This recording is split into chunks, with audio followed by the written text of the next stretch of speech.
Ben ritrovati al meteo. Peggiora il tempo sulle nostre regioni, ma vediamo il dettaglio di sabato 6 ottobre. Sul Veneto una perturbazione sarà responsabile di una spiccata instabilità. Il cielo risulterà molto nuvoloso e spesso coperto, con temporali via via più diffusi e localmente anche di moderata intensità, specie durante le ore serali.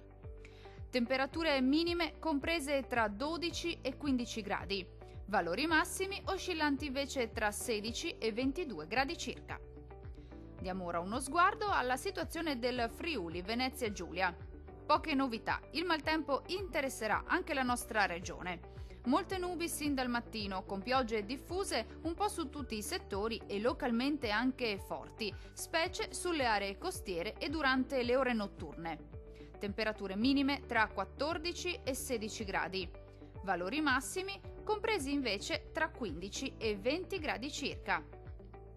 Vediamo infine che tempo farà sul Trentino Alto Adige. Non cambia di molto la previsione, il peggioramento coinvolgerà anche la nostra regione, dove sono attesi fenomeni temporaleschi via via più diffusi col passare delle ore, ma in lieve attenuazione durante la notte. Temperature minime tra 15 e 16 gradi, valori massimi oscillanti invece tra 22 e 24 gradi circa.